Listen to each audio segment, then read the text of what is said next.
Hey hello সবাই, কেমন আছো আমার কিউটি পাইসরা? আশা করি সবাই অনেক ভালো আছো। তোমাদেরকে ভালো রেখে আমিও ভালো আছি। তো আজকের অঞ্চলটা আমার কিছু কিউটি পাইসদের জন্মদিন উপলক্ষে। তো আমি আবারও ভালো মতো বলে দিচ্ছি, এই জানুয়ারি মাসে যাদের জন্মদিন আমি তাদের উপলক্ষে জন্মদিন দিচ্ছি। শুধুমাত্র যাদের জন্মদিন আজকে তাদের জন্য না, পুরো জানুয়ারি মাসটা মিলাই। সো কথা না বাড়িয়ে গল্পে আসা যাক। Let's start. কেমন আছো তে? ভালো আছি। যাক, ভালো হলেই ভালো। কেমন আছো লিসা?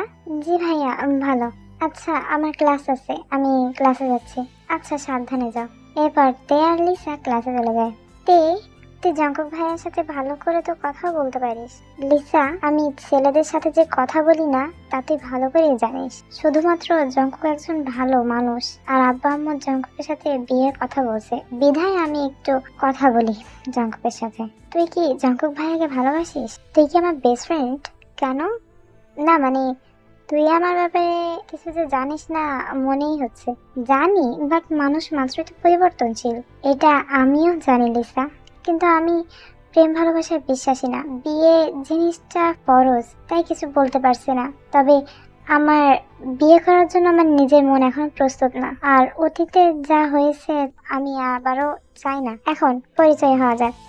মেয়েটা যেমনই নম্র সেমন তিনি ভদ্র, আবার তেমনই নামাজিও বটে। জঙ্কুকের ক্ষেত্রেও একই, ভদ্র সভ্য, একটু রাগী, তবে রাগটা সে ভালো ক্ষেত্রেই বজায় রাখে। তে অতীত নিয়ে একটা কথা বলছিল, তা হচ্ছে তে অতীতে একজন ছেলেকে ভালোবেসেছিল। ছেলেটা তেদের ক্লাসেই পড়তো। তে নামাজি হওয়ায় তে সবসময় ছেলেটাকে নামাজ সালামের দিকে যাওয়ার চেষ্টা করতো। এভাবেই তে ছেলেটার প্রতি আরো মুহূর্তে ডুবে যায়। মুহূর্তে পড়ারই সময়টা, কিন্তু ছেলেটা ভালো ছিল না, ভালো হয়ও না। তেকে বাজে কিছু করার প্রপোজ করলে তে ছেলেটাকে একটা থাপ্পড় মারে। পুরো ভার্সিটির সবাই অবাক হয়ে যায়, কিন্তু কেউ আগে আসে না তের কাছে। ছেলেটা তের হাত ধরে টানতে গেলে প্রথমবারের মতো একজন ছেলে তেকে বাঁচিয়ে দেয়। সে আর কেউ না, আমাদের নায়ক জঙ্কুক। জঙ্কুক ছেলেটাকে বেশ কিছুক্ষণ মারার পর তের কাছে আসে। মিস, ওই ছেলের হয়ে আমি আপনার কাছে ক্ষমা চাচ্ছি, প্লিজ ক্ষমা করে দেবেন। কোনো সমস্যা নেই, আপনাকে ধন্যবাদ আমাকে সাহায্য করার জন্য। আমি আপনাকে কিভাবে সাহায্য করতে পারি? এখন নয়, সময় হলে আমি আপনার কাছে চেয়ে নিব। আজ না হয় থাক, আপনার এখন বাসায় যাওয়া প্রয়োজন। আজ এখানে ক্লাস না করাই মনে হয় ভালো। ঠিক আছে, ধন্যবাদ। এভাবেই দিন কাটতে থাকে। তে সেখান থেকে ছেলেদের এবং প্রেম ভালোবাসায় বিশ্বাসী না। একদিন বিকালে জঙ্কুকের পরিবার তেদের বাসায় আসে। তে তখন জানতে পারে জঙ্কুকের সাথে তের বিয়ে ঠিক করা হচ্ছে। তে বরাবরের মতনই ভদ্রতা বজায় রেখে কারোর সামনে কিছু বলেনি। তুই কি এই বিয়েতে রাজি মা? আম্মু, আসলে এখনো প্রস্তুত না। আমি বিয়ে করব না বিষয়টা সেমনও না। তবে বুঝেছি মা, শুনলাম জঙ্কুক ছেলেটা নাকি তোদের ভার্সিটিতেই পড়ে। তাহলে দেখ, চেনা পরিচিত হ, তারপর যদি মতামত পাল্টাই তখন না হয় জানাইস। ঠিক আছে আম্মু, আমাকে বোঝার জন্য ধন্যবাদ। সমস্যা নেই। কিছু মনে না করলে জঙ্কুকের সাথে কি এখন কথা বলবি? তোমার যেটা ঠিক মনে হয় সেটা করো আম্মু। আচ্ছা, তাহলে আমি জঙ্কুকে পাঠিয়ে দিচ্ছি। ঠিক আছে আম্মু। এরপর ইয়নজন জঙ্কুককে পাঠিয়ে দেয় তের রুমে। আসতে পারি? জি। আসসালামু আলাইকুম। ওয়ালাইকুম আসসালাম। আমি ঘুরিয়ে পেঁচিয়ে কথা বলি না। আমি আপনাকে ভার্সিটিতেই পছন্দ করেছিলাম। আমি কোনো পর মহিলার দিকে তাকাই না, কখনো তাকাইও নি। তবে ক্লাসের সময় বিষয়টা আলাদা। যদি কোনো কাজের জন্য কথা বলা লাগে তো আমি শুধুমাত্র সেই সময় কথা বলেছি। আমি একদিন আপনাকে ভার্সিটির লাইব্রেরিতে একটা ছেলের সাথে নামাজের বিষয়ে কথা বলতে শুনছিলাম। তো আমি সেখানে দাঁড়িয়ে যাই এবং আপনার কথা শুনতে থাকি। আপনার কথা, ছেলেটা আপনার কথা কোনো দামই দিচ্ছিল না, তাও আমি খেয়াল করেছিলাম। তবে আপনার কথা বলার ধরন, কথা বলার স্টাইল, কথা বলা যুক্তিগুলো আমার কাছে বেশ ভালো লেগেছিল। এখনকার সময়ে যেখানে কিভাবে পরকীয়া করবে তা প্রস্তুতি নেওয়া হয়, সেখানে আপনি একটা ছেলেকে দিনের পথে আনার জন্য চেষ্টা করছিলেন। আমিও সেভাবে নামাজ কালাম পড়তাম না। আপনার কিছু কথায় আমি আরো নামাজ সম্পর্কে জানতে থাকি এবং নামাজ কালামে মনোযোগী হই। সাথে আপনাকেও বেশ ভালো লাগতে শুরু করে আমার। কিছুদিন আগের ঘটনায় মনে হলো এভাবে চলতে থাকলে সমস্যা হবে, আরো বাড়তেও পারে। তাই আপনাদের বাসায় বিয়ের সম্বন্ধ নিয়ে আসলাম। আমি এখন বিয়ের জন্য প্রস্তুত না।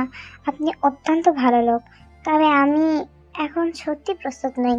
সমস্যা নেই, আপনার কাছে আমার একটা পাওনা আছে, সেটা কি আপনার মনে আছে? জি, মনে আছে। আমার ইচ্ছা আপনার সাথে কথা বলার অনুমতি আমাকে দেন, তাও আবার সবসময়। আসলে আপনি যদি না চান তাহলে প্রয়োজন নেই। আরে না, সেমন কোনো ব্যাপার না। তাহলে কি আমি আপনার নাম্বারটা পেতে পারি? জি, অবশ্যই। এখন বর্তমানে আসি। ক্লাস শেষ করে তে বের হতেই দেখে জঙ্কক বাইকের সাথে হেলান দিয়ে কারোর সাথে কথা বলছে। দেখে জঙ্কক সামনে এগিয়ে আসে। কেমন গেল ক্লাস? জি, আলহামদুলিল্লাহ ভালো। তুমি এখন এখানে? অপেক্ষা করছিলাম। ও আচ্ছা, দাঁড়াও, রিক্সা ডাক দিই। না, উঠে পড়ো।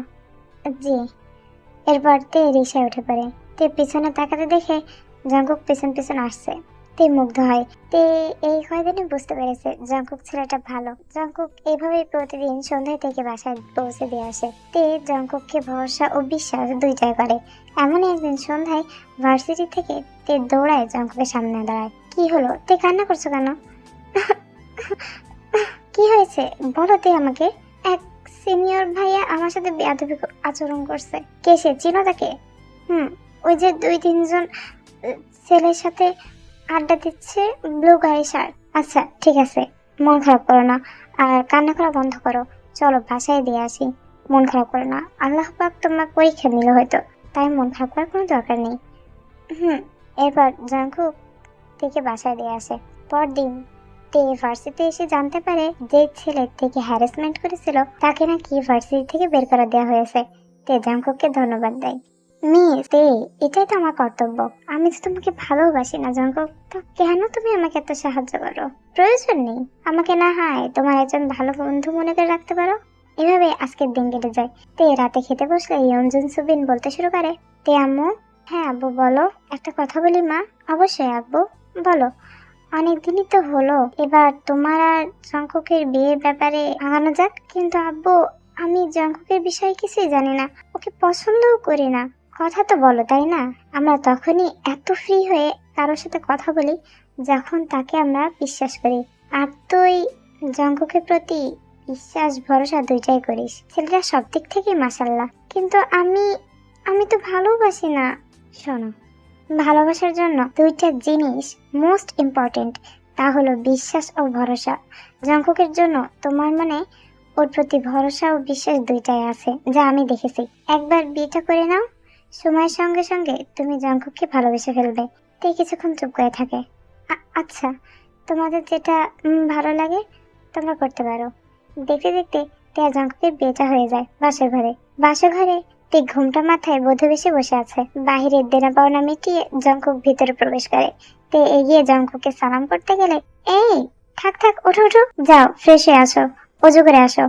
3 ওয়াক্তের নামাজ কাজা হয়ে গেল। জি। এবার তে আর জঙ্কুক অজু করে এসে নামাজ আদায় করে। নামাজ শেষে বেডে বসে। তুমি এখন আমার বিয়ে করা স্বামী, তুমি চাইলে স্বামীর অধিকার পালন করতে পারো। জঙ্কুক তের হাত ধরে। তে একটু কেঁপে ওঠে, তবে কিছু বলে না। তে, আমি এই শরীরটাকে চাই না, আমি তোমার বিশ্বাসের যোগ্য হতে চাই। আমি চাই তোমার চোখে শুধু আমার বিশ্বাসটা দেখতে। আমি চাই তোমার মনে একটু জায়গা করে নিতে। আমি তোমার শরীরটাকে বিশ্বাস করে একটুও চাই না। এই জঙ্কুক নিজেকে সামলাতে জানে। তুমি কি দেবে তে একটু ভরসা পাওয়ার জায়গা করে নিতে?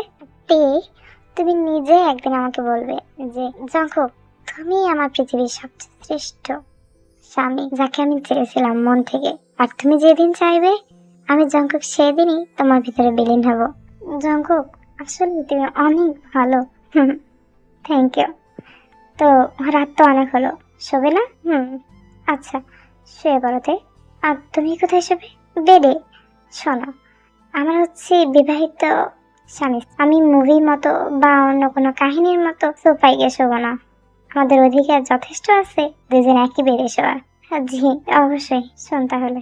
এরপর তে আর জঙ্কুক ঘুমায় যায়। এভাবে চলতে থাকে তে আর জঙ্কুকের সংসার। তে জঙ্কুকের কাছাকাছি না আসতে পারলেও সবসময় তে জঙ্কুকের পাশেই থাকে, একজন ভালো বন্ধুর মতো। সংসারে কারোর সাথে কখনো খারাপ ব্যবহার করে না, সবার সাথেই মিশে থাকে। তেমনি এটা ভীষণ চমৎকার। জঙ্কুক প্রত্যেকটা মুহূর্তে মুগ্ধ হয় তে ব্যবহারে। জঙ্কুক যখন মাঝে মাঝে খুশি হয়ে তেকে জড়ায় ধরে, তে কিছু বলে না, তে শুধু হাসে। ভাবি আসবো? আরে জিমিন যে। হ্যাঁ ভাবি, আমি বিয়ে করতে চাই না। কেন? তুমি যে নিচে শুনলে আমার জন্য বিয়ে ঠিক করেছে, তাও আবার ভাই আর বন্ধু সুগার সাথে। সুগা তো অনেক ভালো। আমি কথা বলছিলাম ভাইয়ের সাথে ভার্সিটিতে থাকতে। না ভাবি, তুমি জানো আমি বিয়ে, ভালোবাসা, প্রেম এসবে কিছুতে বিশ্বাসী না ভাবি। জিমিনের মুখে এই কথা শুনে তে একটু হাসে, কারণ তে নিজেও তো এই কথাই বলেছিল। জিমিন, সব পুরুষ একরকম হয় না। আমি জানি ভাবি, তুমি তোমার ভাইয়াকেই দেখো, তোমার ভাইয়া তো কত ভালো, তাই না? আমি জানি, তাও ভাবি কিন্তু আমি বিয়ে করতে পারবো না ভাবি। বিশ্বাস করো, আল্লাহর উপর ভরসা রাখো জিমিন। যা হয় ভালোর জন্য হয়। বাপ মা যা করে সন্তানের ভালোর জন্যই করে। কিন্তু ভাবি, আচ্ছা তোমাকে জোরাজোরি করবো না। তুমি একটা কাজ করতে পারো। কি কাজ ভাবি? তুমি রাত 12টার পরে যে কোনো একটা সময় 2 রাকাত নফল নামাজ পড়ো। পরে আল্লাহর কাছে চাও যে তোমার জন্য যেটা ভালো হবে আল্লাহ তাআলা যেন সেটাই করে। তারপরে যদি তোমার সাথে সুগার বিয়ে হয়ে যায়, তাহলে মনে করবে আল্লাহ তাআলা তোমার জন্য সোহাগকে বেছে রেখেছিল। আচ্ছা ঠিক আছে ভাবি, এখন মন খারাপ করো না, যাও সাবধানে থাকো। ঠিক আছে ভাবি। এভাবে দেখতে দেখতে জিমিন আর সুগার বিয়ে হয়ে যায়। তে বুঝতে পারে তে জীবনের জঙ্কুকে হচ্ছে সর্বশ্রেষ্ঠ জিনিস, যেটা আল্লাহ তার জন্য পাঠিয়েছে। তে একদিন রাতে ভীষণ সুন্দর করে সাজে, ঘরে বসে থাকে। জঙ্কুক যখন ভিতরে আসে, জঙ্কুকের চোখ কপালে ওঠে, কারণ তে ভীষণ সুন্দর করে একটা কালো শাড়ি পরে বসে আছে। তে তুমি এভাবে, জানি না কখন কিভাবে কোন মুহূর্তে আমি সত্যি তোমাকে ভালোবেসে ফেলেছি জঙ্কুক। আজকে সত্যি একটা কথা বলতে আমার ভীষণ ইচ্ছে করছে। তুমি আমার পৃথিবীর সবচেয়ে শ্রেষ্ঠ মানুষ, তুমি আমার সেই শ্রেষ্ঠ স্বামী। আজকে যদি তুমি রাজি থাকো, আমি চাই তোমার ভিতরে বিলীন হতে। জঙ্কুক প্লিজ আমাকে তোমার করে নাও। এভাবেই দুজন দুজনের ভিতরে আস্তে আস্তে বিলীন হয়ে যায়। তো আমি ভিডিও দিয়ে দিচ্ছি, তোমরা দেখে নাও।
কেমন হলো, কেমন লাগলো আমার এই ছোট্ট মঞ্চটা? আশা করি অনেক ভালো লেগেছে। লাইক কমেন্ট শেয়ার করতে কিন্তু একদম ভুলবা না, আর আমাকে সাবস্ক্রাইব করবা, বুঝছো? Bye bye, tata.